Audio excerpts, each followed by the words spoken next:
삼국지를 보게 되면 이 나라 왕 조조에게는 4사람의 아들이 있었습니다. 그런데 4 중에서 가장 똑똑한 사람이 막내 아들이었습니다. 그래서 조조는 대신 막내 아들에게 왕위를 물려줘야 되겠다라는 생각을 갖게 됩니다. 그런데 막내 아들이 어린 나이에 죽어버리고 갑니다. 그래서 조조는 많이 속상해합니다. 이제 아들 셋이 남았습니다. 그런데 세 아들 중에서 가장 내놓을 만한 것이 없는 사람이 큰아들인 조비입니다. 그래서 조조는 조비가 큰아들임에도 불구하고 세자로 책봉하려고 하는 마음이 거의 없습니다. 그런데 결국은 조조가 큰아들 조비를 세자로 책봉하게 됩니다. 그러면 그렇게 된 이유가 무엇이었느냐? 밤에 궁중에서 반란이 일어났습니다. 그런데 조조는 준비가 안 돼 있었으므로 당황하고 있었습니다. 그런데 조비가 다른 아들과 함께 군대를 이끌고 반란문을 지나가기 위해서 궁중으로 옵니다. 그런데 조비는 원래 싸움을 잘 못하는 사람입니다. 그런 부분에 재능이 있는 것도 아니고요. 그러나 아버지를 살리기 위해서 죽을 각오로 싸웁니다. 그런데 먼 발치에서 조조가 아들이 자기를 위해서 미친 듯이 싸우는 모습을 지켜봅니다. 그러면서 그때 마음을 정합니다. 저 정도의 효심 있는 사람이라면 나라를 맡겨도 괜찮겠다. 그런 생각을 합니다. 그리고 반란이 지나게 되게 되자 조조는 큰아들 조비를 세자로 책봉합니다. 그렇게 해서 조비가 이 나라의 1위 왕이 되게 됩니다. 여러분도 마찬가지입니다. 효도하면 만족할 만한 삶을 삽니다. 왜 그러느냐? 첫 번째로 여러분이 효도하면 부모가 여러분을 밀어줘요. 두 번째로 주변 사람들이 여러분을 귀하게 여겨요. 세 번째로 위에 계신 하나님이 여러분을 귀하게 여기실 뿐만 아니라 여러분을 도우세요. 그래서 효도하는 사람은 어떤 상황에서도 만족할 만한 삶을 살게 되어 있어요. 그래서 만족할 만한 삶을 살아가시려면 여러분도 효도하시면서 사셔야 해요. 오늘은 어버이를 이어서 효도와 관련된 본문을 선택했고 그 설교를 하려고 합니다. 그러나 효도에 대한 설교는 목회자도 부담스럽고요. 듣는 사람도 부담스럽고요. 그래요. 왜요? 이 땅에서 부모에게 효도했다고 자신 있게 말할 수 있는 사람이 이 땅에는 아무도 없기 때문에 그래요. 저도 부담스러워요. 저도 이 설교하기가 부담스러워요. 또 듣는 여러분도 부담스러울 수 있어요. 그러나 어버이주니까 저도 할 수 없이 설교하는 거예요. 어버이주니까 할 수 없이 설교하는 거예요.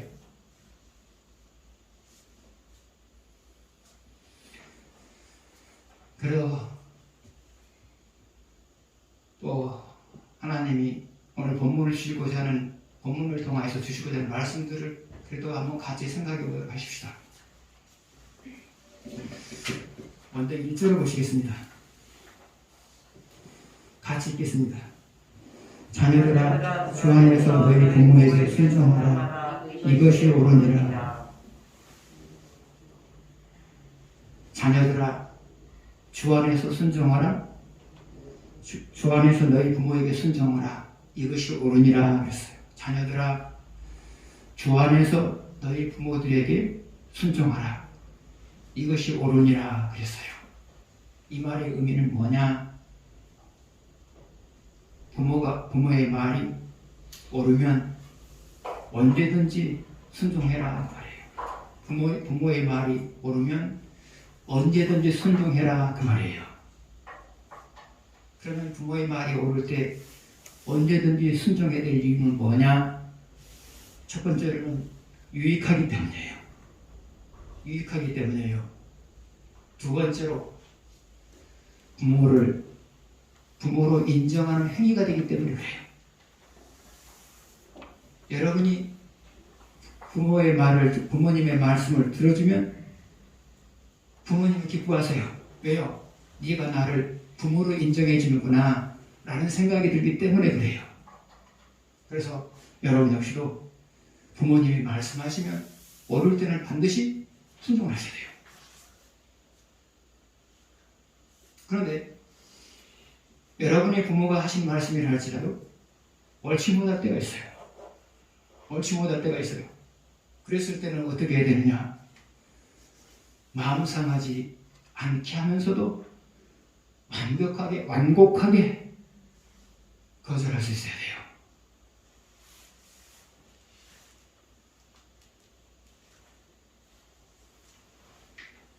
거절을 할 때 직접적으로 거절해버리면 부모의 마음이 상해요. 그러나 옳지 않아도 어떻게 하면 부모님의 마음을 상하지 않으면서도 내 의사를 표현할 수 있을까 고민하면서 하다 보면 부모도 그러는 여러분의 마음을 이해하신단 말이죠. 그래서 여러분, 부모가 옳지 않은 말을 한다 할지라도 마음 상하게 하면 안 돼요. 마음 상하면 안 되고요. 마음 상하지 않게 하면서도 내 의사를 표현할 수 있어야 돼요. 그게 바로 부모에 대해서 예의를 갖추는 거예요. 여러분 사회생활 하시면서도 그러시죠? 나보다 이 사람이 틀린 말을 했을 때도 직접적으로 공격하지 않죠? 직접적으로 공격하지 않죠? 애둘러서 마음 상하지 않도록 애둘러서 말을 하시죠? 그게 상사에 대한 예의이기 때문에 그런 것이고요. 그게 부모에 대한 예의를 갖추는 것이기 때문에 애둘러서 완곡하게 표현하는 거예요. 그러셔야 돼요. 2절에 보시겠습니다. 같이 읽겠습니다. 내 아버지와 어머니를 존경하라. 이것이 약속이 있는 계명이라. 2절 앞부분을 보게 되면 내 아버지와 어머니를 공경하라 그랬어요. 내 아버지와 내 어머니를 공경하라 그랬어요. 그러면 공경한다고 하는 것은 뭘까요? 그냥 쉽게 말하면 효도한다 그렇게 생각하면 될 것 같아요. 그러면 여러분이 부모에게 효도한다고 하는 것은 뭘까요? 첫 번째로 나를 낳은 것에 대해서, 나를 낳아서 기른 것에 대해서 보람을 느끼게 하는 거예요.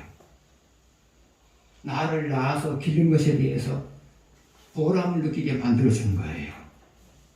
이게 바로 효도예요. 두 번째로 효도라고 하는 것은 뭐냐? 부모를 존경하는 모습을 보이는 거예요. 부모도 여러분이 존경하는 모습을 보이게 되면 마음이 기쁘거든요. 그래서 여러분은 부모님에 대해서 존경하는 모습을 항상 보이셔야 돼요. 그러면 우리가 부모님에 대해서 존경해야 될 이유가 뭐냐? 내 부모님은 이 땅에 존재하고 있는 어떤 사람들보다 나를 위해서 희생을 하신 분이에요. 이 땅에 존재하고 있는 어떤 위대한 사람보다도 나를 위해서 가장 희생을 많이 한 사람은 내 부모님이에요. 그래서 여러분이 이 땅에서 존경해야 될 사람 중에서 첫 번째가 누구냐? 바로 여러분의 부모님이에요. 그런 마음 가지셔야 돼요, 여러분. 이 땅에서 가장 존경해야 될 대상은 바로 내 부모님이다. 그런 의식을 갖고 사셔야 되고요. 그것을 말이나 행동을 통해서 표현하셔야 돼요. 그게 바로 효도하는 거예요.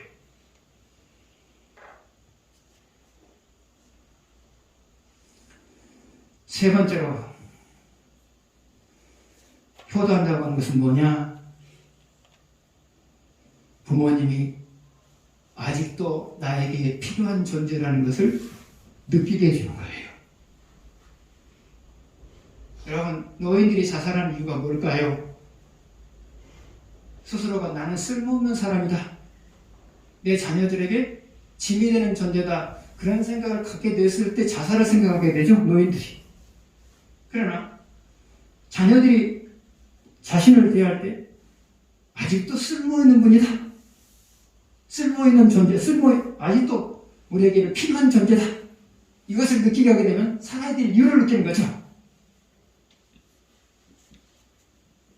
그래서 여러분, 연세 많은 부모님을 뵐 때마다 아무런 힘이 없는 부모님을 볼 때에도 부모님은 나에게 있어서 아직도 필요한 존재다, 아직도 필요한 존재다 라는 것을 느끼도록 여러분이 하셔야 돼요. 그게 바로 효도예요.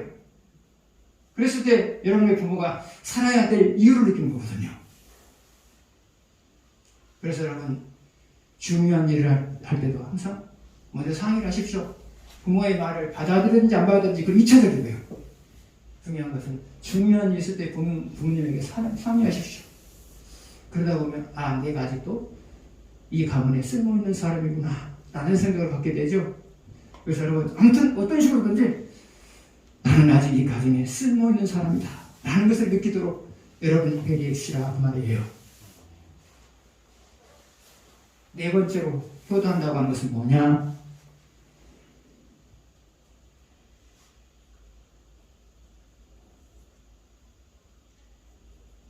편안한 마음으로 노후를 보낼 수 있도록 배려를 해주는 거예요.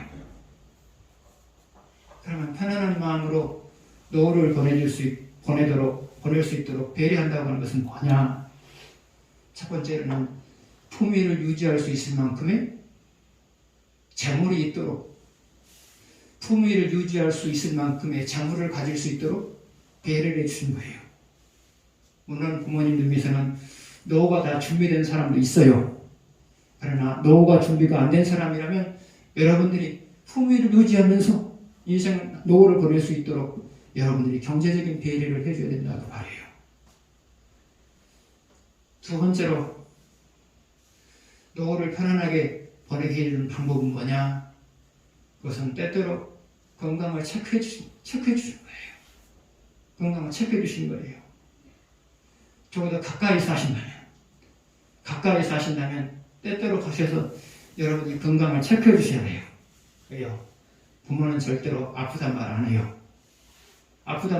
왜요? 자녀들에게 짐이 될 것 같거든요. 아파도 아프지 않다고 말하는 것이 부모의 기본적인心理란 말이죠. 그래서 가까이 사신다면 가끔 가다가 건강을 체크해 드리십시오.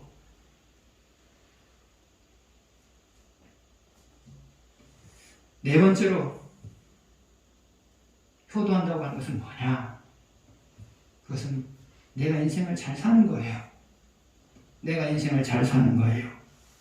그리고 내 자녀들도 인생을 잘 살게 만드는 거예요. 왜요?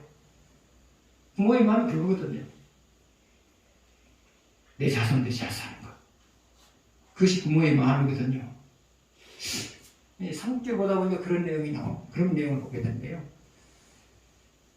사마의라고 하는 사람이 이제 죽을 때 가까워서 백발이 성성해요. 근데 이제 한 10살도 안 된 꼬마에게 중요한 말을 가르쳐요. 제가 다 외우지는 못하는데 그 내용이 이런 내용이에요. 사마귀가 가까이 있는데 매미는 그것도 모르고 노래만 부르는구나. 사마귀가 매미를 잡아먹는단 말이죠. 그 말이에요. 그게. 사마귀가 가까이 있는데 매미는 그것도 모르고 노래만 부르고 있구나. 지죽을지 모르고 놀고만 있다 그 말이죠. 그 내용을 10살 남은 꼬마에게 계속 암기하게 만들어요. 백발이 성성한 할아버지가. 그래서 그 모습, 그리고 이제 그 손주를 교육시키다가 돌아가셔요. 그래서 그 모습을 보면서 이게 부모의 마음이요, 이게 할아버지 할머니의 마음이다 이게 부모의 마음, 자식들이, 후손들이 잘 되길 바라는 것이 바로 부모의 마음이요, 할아버지의 마음이다. 저는 삼국지를 드라마로 봤거든요. 근데 가장 내 머릿속에 인상 깊게 남은 장면이 그 부분이에요. 사마이가 머리가 백발이 하얘요. 하얘요. 근데 요만한 꼬마한테 계속 암송하게 만들고 그런 거예요. 그러다가 돌아가셔요. 이게 바로 부모의 마음이요, 할아버지 할머니의 마음이다. 그런 생각을 하게 되었습니다. 여러분이 잘 사는 것, 그리고 여러분의 자녀들이 잘 사는 것, 이것이 바로 효도인 거예요. 그러면 여러분이 부모님에게 효도해야 될 이유가 뭘까요? 첫 번째로 그분이 나를 낳으시고 기르셨기 때문에요. 두 번째로 여러분이 효도해야 될 이유가 뭘까요? 그것은 하나님의 명령이기 때문에 그래요. 하나님의 명령이기 때문에요. 오늘 우리에게 명령하잖아요. 내 아버지와 내 어머니를 공경하라. 우리가 효도해야 될 또 하나 이유가 뭐라고요? 하나님의 명령이기 때문에 그래요. 그런데 하나님의 명령에는 특징이 있어요. 그것은 상황에 관계없이 실천하는 거예요. 하나님의 명령은 특징이 뭐라고요? 상황에 관계없이 실천하는 거예요.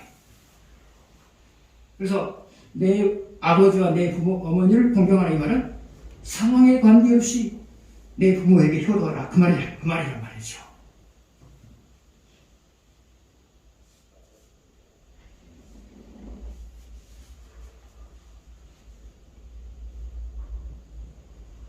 또 하나요.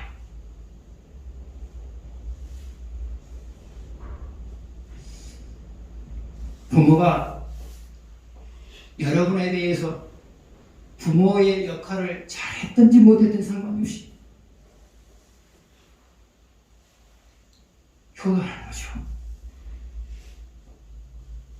그래서 하나님이 내 부모를 공경하라, 내 부모에게 효도하라 이 말 속에는 첫 번째는 상황에 관계없이 효도해라.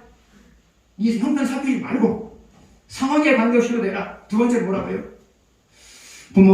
부모로서 역할을 다 했든지 하지 못했든지 상관없이 효도하라는 거죠.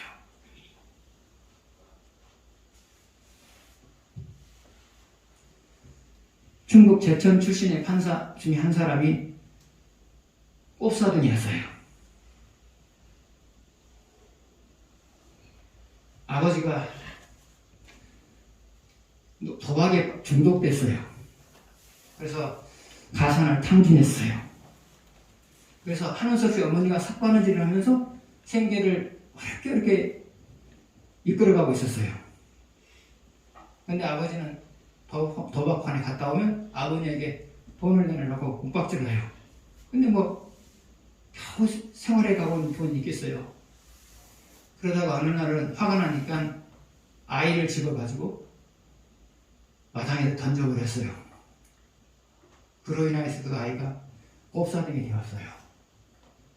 아이는 학교는 다녔지만 친구들하고 어울릴 수가 없었어요.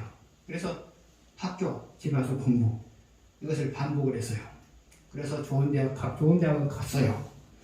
그리고 사법고시를 학교에 가지고 판사가 됐어요. 그런데 자기를 곱사등으로 만들어 놓은 아버지에 대해서 최선을 다해서 효도를 하는 거예요.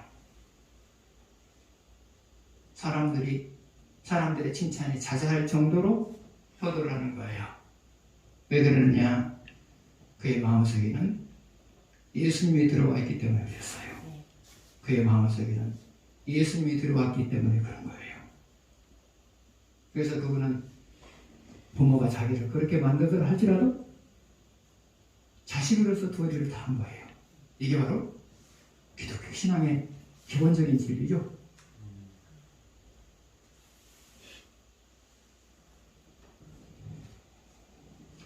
효도한다고 하는 것은 뭐냐? 부모가 나에게 어떤 분이었느냐 상관없이 자녀로서 도리를 다하려고 노력하는 것. 이것이 바로 효도예요.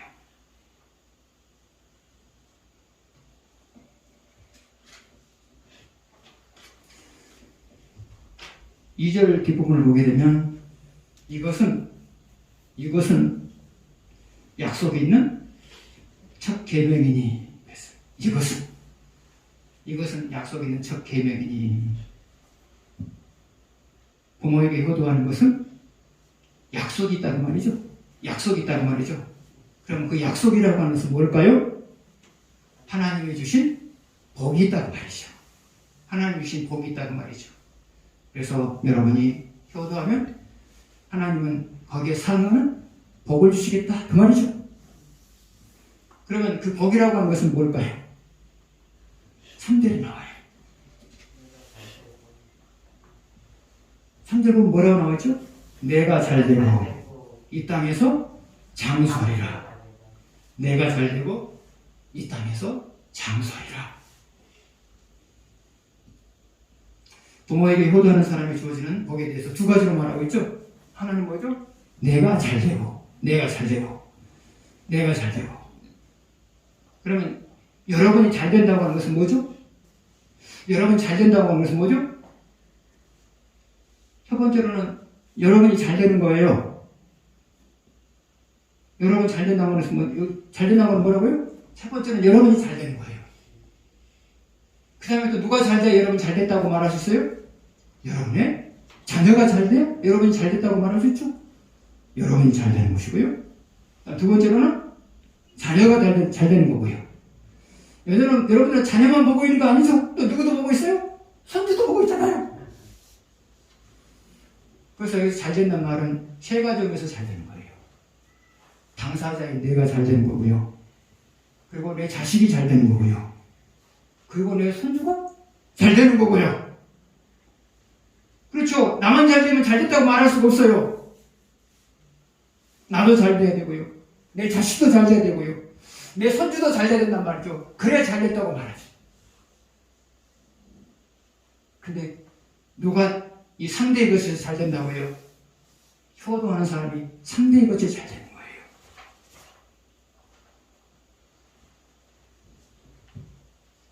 두 번째로 효도하는 자에게 주는 복을 뭐라고 말하겠죠? 뭐라고 말하겠죠? 땅에서 장수하리라. 장수한다고 하는 것은 뭘까요? 살 만큼 살다 가는 것이에요. 지금 오래 사는 게 복이 아니죠?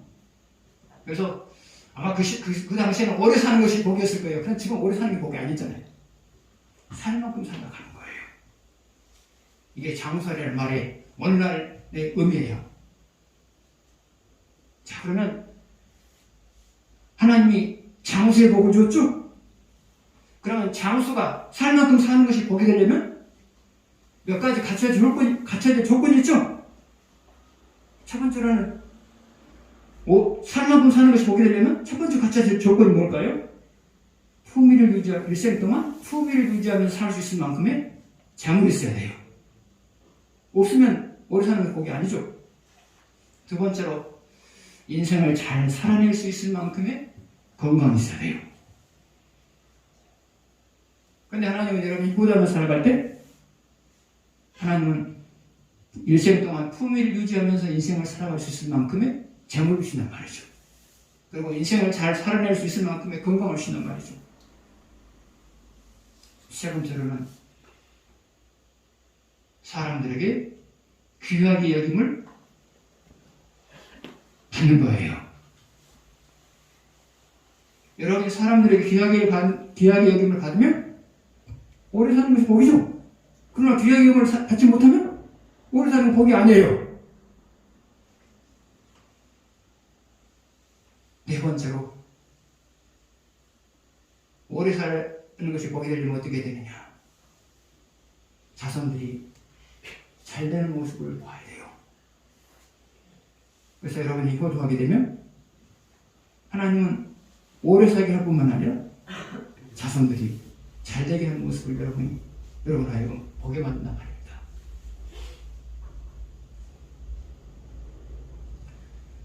효도하는 것은 자녀된 자의 도리예요. 그런데 그럼에도 불구하고 하나님이 자녀된 자가 효도할 때 복을 주세요.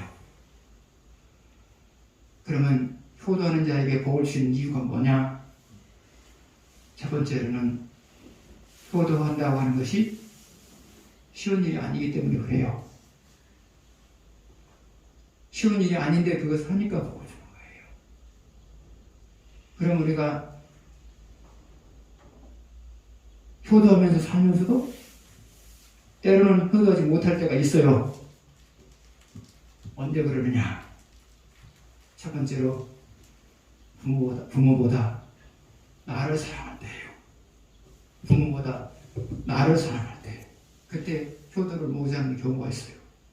두 번째로 내 배우자보다 내 부모보다 내 배우자를 더 사랑할 때 마음 아프지만 효도를 못할 때가 있어요. 배우자를 설득해야만 효도할 수 있을 때가 있잖아요. 세 번째로 우리가 효도하기가 어려울 때가 언제이냐? 효도를 하지 못할 때가 언제이냐? 그것은 부모보다 내 자식을 더 사랑했을 때예요. 여러분이 효도를 하면서 살아가면서도 효도를 하지 못할 때가 있는 것은 이 세 가지 중에 하나에 걸렸을 때예요. 여러분만 그러겠어요? 저도 마찬가지죠. 그러나 그럼에도 불구하고 극복을 하십시오. 힘들지만 그럼에도 불구하고 극복을 하십시오. 절대로 손해보는 법 없어요. 효대함으로 인하여서 잃어버려도 절대로 손해보는 법이 없어요. 두 가지로 말씀하셨잖아요. 니도 잘 되고 이 자녀도 잘 되고 이 손주도 잘 된다. 이 정도면 됐지. 이 정도면 됐잖아요.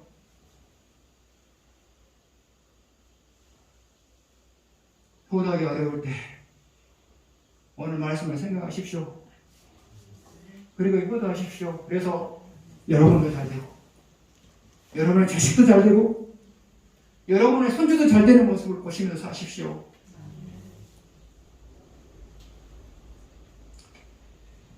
저 자식이 가끔 부모님의 생각이 날 때마다 죄스러운 생각에 사로잡힙니다.